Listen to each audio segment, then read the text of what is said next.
We continue our reading of God's Dream for You, The Chosen, a morning devotional by author Dwight K. Nelson.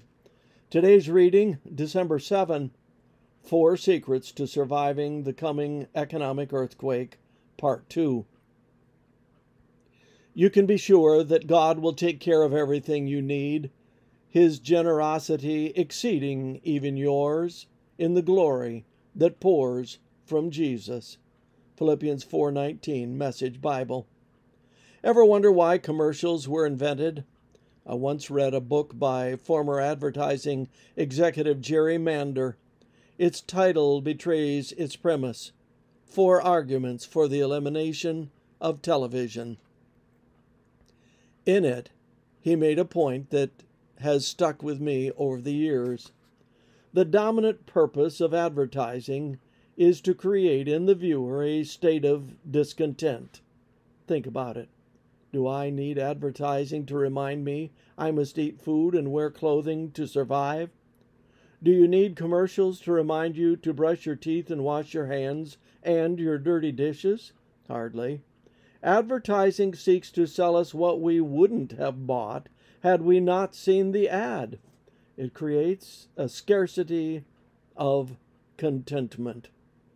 I just got to have that iPhone, drive that SUV, wear those name brand jeans, and so we buy what we don't need. But we're paying far too high a price for the more than no longer feels like much. Secret 2. Discover the joy of contentment. And watch less television would be an auxiliary secret, I suppose. Don't only get out of debt, but also stay out of debt. What will keep us from succumbing to Madison Avenue's hypnotic chant, especially during the Christmas season? For I have learned to be content whatever the circumstances. I know what it is to be in need, and I know what it is to have plenty. I have learned the secret of being content in any and every situation, whether well-fed or hungry, whether living in plenty or in want. Philippians 4:11 and 12, NIV. You see, contentment is a quiet state of mind based upon a simple way of life.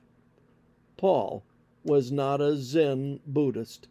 He was a follower of Christ who learned to be happy and contented with whatever he had or didn't have.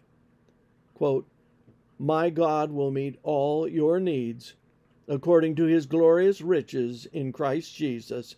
End quote. Verse 19. It's a promise to supply all our needs, not our wants. When we reduce our wants, we're contented to trust God with our needs. The whole treasury of heaven is open to those he seeks to save. Having collected the riches of the universe and laid open the resources of infinite power, he gives them all into the hands of Christ and says, "All these are for man." Use these gifts to convince him that there is no love greater than mine in earth or heaven. His greatest happiness will be found in loving me. Desire of Ages, page 57. Can you think of a dearer friend to trust and love?